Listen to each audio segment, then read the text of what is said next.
एक के बाद एक जिस तरीके से हमारे प्रदेश में हत्याओं का सिलसिला, और उसके बाद दुख की बात यह है कि दोषी पकड़ में ही नहीं आते। क्या बिहार में अपराधियों का शासन चल रहा है कि यहाँ पे कानून का राज चल रहा है? अगर अपराधी इसी तरीके से खुले घूमते रहेंगे तो हम लोगों ने तो देखा कि आए दिन यहाँ पे हत्या हो रही है, और इसीलिए हो रही है क्योंकि अपराधी के मन में भय नहीं है। इस खबर के प्रायोजक हैं अफजल फर्नीचर। बिहार में हाल कुछ दिनों में हत्या समेत अन्य आपराधिक वारदातों में बढ़ोतरी हुई है। इसके साथ ही एलजेपी प्रमुख चिराग पासवान ने भी बिहार में लोगों के बीच अपनी दस्तक दर्ज करा दी है। बीते कुछ दिनों से इस बात को लेकर चिराग पासवान सत्ताधारी नेताओं के निशाने पर थे। खास तौर पर इसके खिलाफ पूर्व सीएम जीतन राम मांझी द्वारा लगातार हमले किए जा रहे थे। वहीं चिराग पासवान ने आज मुजफ्फरपुर स्वर्गीय रोनोजीत उर्फ जान के परिजनों से मुलाकात की। यहां चिराग पासवान ने कहा कि मुजफ्फरपुर भीम आर्मी के पूर्व जिला अध्यक्ष रोनोजीत उर्फ जान की हत्या हो जाने से दहशत है। नामजद एफआईआर हुई है, लेकिन अपराधी अभी तक नहीं पकड़े गए हैं। परिवार के लोग न्याय चाहते हैं। इस विषय पर एसपी मुजफ्फरपुर से बात की। उम्मीद करता हूँ कि इस परिवार को न्याय मिलेगा। इसमें क्या कोई कहे, एक के बाद एक जिस तरीके से हमारे प्रदेश में हत्याओं का सिलसिला, और उसके बाद दुख की बात यह है कि दोषी पकड़ में ही नहीं आते। कारण कौन है, जिम्मेदार कौन है, कौन जिम्मेदारी ले रहा है, समझ के ही परे। जिस तरीके से यहाँ पे नौजवान की हत्या की गई, इतना खूबसूरत लड़का, जिम करता था, सारी चीज़ें घर में देखने कमाने खाने वाला वही एक लड़का, और उसको जिस तरीके से यहाँ पे आके चाकू से रोन के मार दिया जाता है, और उसके बाद प्रशासन पूरी तरीके से शांत रहता है। यहाँ पर जो नाम, जब लोगों का नाम इसमें लिखवाया हुआ है एफआईआर में, उसके बाद भी गिरफ्तारी नहीं होती है, उसके बाद भी दोषियों को सज़ा नहीं दी जा सकती है। तो ये तो सब समझ के परे है कि भैया बिहार में अपराधियों का शासन चल रहा है कि यहाँ पे कानून का राज चल रहा है। हमारे मुख्यमंत्री, जो हमारे प्रदेश के गृह मंत्री भी हैं, निरंतरता में उनके सामने एक के बाद एक इतनी बड़ी घटनाएं हो रही हैं। हम लोग अगर कहते हैं तो कहा जाता है कि भैया राजनीति करने, पर हकीकत है कि अगर आप शासन प्रशासन को आप चुस्त करेंगे तो आप कब करेंगे?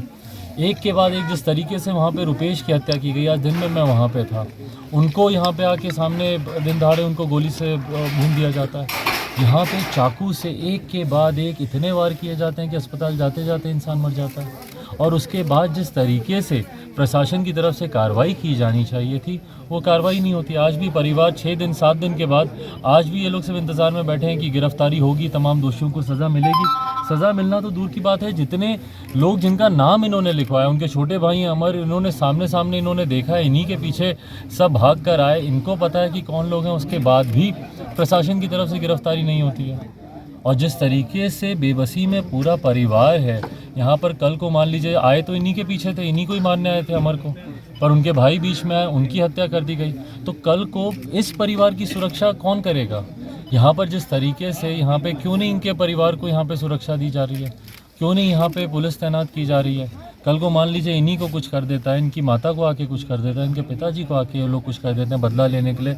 आए दिन इनको धमकियाँ मिल रही हैं फ़ोन पे। और ये सारी बातें प्रशासन जानने के बाद भी अगर इतना सुस्त है तो ये लोग क्या अगली किसी घटना होने का इंतज़ार कर रहे हैं? इसीलिए मैं आपके माध्यम से, बहरहाल मैं लिखित रूप में भी मैं हमारे मुख्यमंत्री, जो हमारे प्रदेश के गृह मंत्री, उनसे मैं आग्रह करूंगा कि पहले तो परिवार को भी सुरक्षा दें। जितने दोषी हैं जल्द से जल्द उनके ऊपर कार्रवाई हो, तभी अपराधियों में भय आएगा। अगर अपराधी इसी तरीके से खुले घूमते रहेंगे तो हम लोगों ने तो देखा कि आए दिन यहाँ पे हत्या हो रही है, और इसीलिए हो रही है क्योंकि अपराधी के मन में भय नहीं है। और साथ ही में मैं मुख्यमंत्री जी से ये भी आग्रह करूंगा, क्योंकि कमाने खाने वाला एक ही वो लड़का था, मैं उनसे आग्रह करूंगा कि जिस तरीके से चुनाव से पूर्व हमारे मुख्यमंत्री जी ने वादा किया था कि अगर किसी दलित परिवार में इस तरीके की अगर हत्या होती है तो उसके परिवार को सरकारी नौकरी दी जाएगी। मैं उनसे आग्रह करता हूं कि परिवार का जो भी योग्य व्यक्ति हो, उसके बाद जल्द से जल्द उनको अपनी सरकारी नौकरी देने का जो मुख्यमंत्री जी ने वादा किया था उसको भी पूरा करें, और आने वाले समय में अपराधियों के मन में भय आए। इसके लिए ज़रूरी है कि जल्द से जल्द, समय रहते हुए, टाइम बाउंड पीरियड में, आप अनिश्चित काल के लिए आप इन सब चीज़ों को आप नहीं टाल सकते हैं। टाइम बाउंड पीरियड में कार्रवाई हो और दोषी हिरासत में हो और उनको सख्त से सख्त सज़ा दी जाए। नीतीश कुमार कह रहे हैं कि मेरे कार्यकाल में इतना अपराध नहीं बढ़ा है, जंगल राज के समय लालू के राज में अपराध बढ़ा था। देखिए मैं उसमें कोई टिप्पणी नहीं करूंगा क्योंकि वो फिर उनकी राजनीतिक बयानबाजी हो जाएगी। किसी भी कार्यकाल में अगर एक भी हत्या होती है तो वो गलत है, एक भी हत्या होती है तो गलत है। और बहरहाल हमारे मौजूदा मुख्यमंत्री पिछले 16 साल से हमारे प्रदेश के मुख्यमंत्री हैं और वो जाने जाते हैं ज़ीरो टॉलरेंस टूवर्ड्स क्राइम के लिए। तो अगर उनका ज़ीरो टॉलरेंस है टूवर्ड्स क्राइम, आज वहाँ पे रुपेश वाले मामले में देख लीजिए इतने दिन हो गए उसमें कोई गिरफ्तारी नहीं हुई।